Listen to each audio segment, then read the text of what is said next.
Hello दोस्तों। कुछ था दिमाग में या कहीं सुना था तो आज याद आ रहा था, तो बताना चाह रहा हूँ मैं आपसे। एक इंसान जब 40 साल का होता है,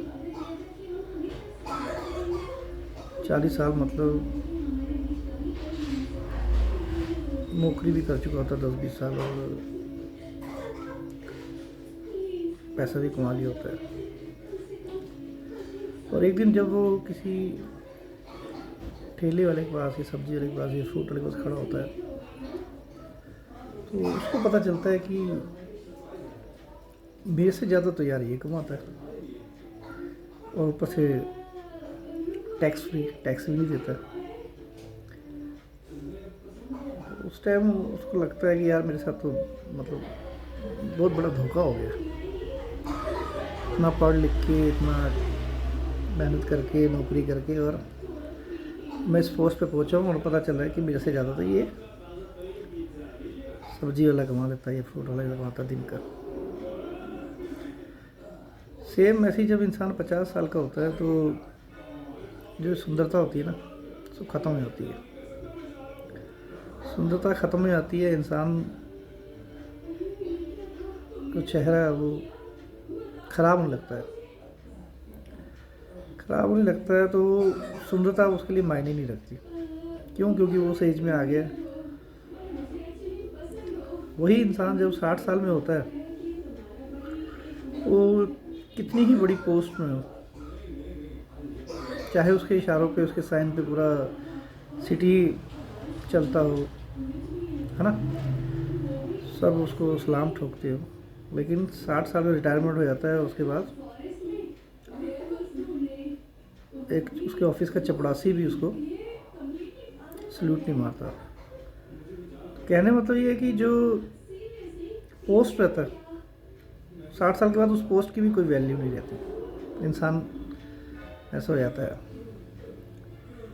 फिर जब इंसान 70 साल का होता है, 70 ईयर्स, 70 साल का जब वो होता है तो उसके घुटनों में होता है दर्द। तब उसके लिए छोटा घर, बड़ा घर कोई मायने नहीं रखते, बल्कि बड़ा घर उसके लिए ज़्यादा सर दर्द होगा, क्योंकि उसको चलने में दिक्कत होगी, घुटने में दर्द होगा, इधर से उधर, ऊपर से नीचे, नीचे से ऊपर फ्लोर। ऐसे में उसको छोटा घर ही ईजी रहता है उसके लिए, इसमें वो चल पाए। तो उस टाइम वो जो प्रॉपर्टी सब ना, बड़ा घर, ये सब, वो सब वैल्यू खो देते हैं। उस टाइम इंसान खुद चाहता है कि मेरे पास छोटा घर हो। क्यों? क्योंकि घुटनों में दर्द होती है, बीमारी लगती है। फिर 80 साल पहुँच के तो जितना मर्जी करोड़पति इंसान भी हो ना, वो भी, उसने करोड़ों कमाए हो, पूरी ज़िंदगी उसने कमा के इधर का उधर, उधर का इधर करके बहुत सारी प्रॉपर्टी बनाई हो है, वो करोड़पति भी हो, लेकिन वो सिर्फ सहारे किन के रहता है? कुछ 100 रुपये की मेडिसिन से, दवाइयों पे रहता है वो। फिर उसके लिए वो प्रॉपर्टी कोई मायने नहीं रखती। क्यों? क्योंकि वो देखता है कि जो उसने सारी ज़िंदगी अपनी ऐसी तैसी करा के, उसने जो मेहनत करके और जो भी इधर का उधर, उधर का इधर करके, और उसने जो प्रॉपर्टी पैसा कमाया, वो पैसा उसके बच्चे, उसके रिलेटिव्स सब उस पर ऐश कर रहे हैं, है ना। इवन उसके जो काम करते सर्वेंट, नौकर, वो भी उस पैसे को एंजॉय कर रहे हैं।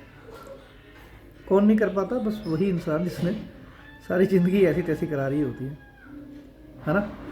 और वो मेडिसिन पे होता है, और फिर सोचता है यार कि मैं सोचा था यार कि बाद में ऐश करेंगे, एंजॉय करेंगे, अपना पैसा जो जोड़ा है उसको खर्च करेंगे, लेकिन वो सोचते ही रहता है। तो कहने का मतलब ये है कि जो आज आपके पास है, भगवान का नाम लो, उसको एंजॉय करो, है ना। भगवान को ज़्यादा से ज़्यादा याद करो। कल की किसने देखी है? कल ऐसे ही निकल जाता है। तो आज में जियो और खुश रहो। और हाँ, सबसे ज़्यादा मेरे इस चैनल को सब्सक्राइब करो, लाइक एंड शेयर करो, सब्सक्राइब करो अगर आपको मेरी बात अच्छी लगी तो। थैंक यू मेरे दोस्तों।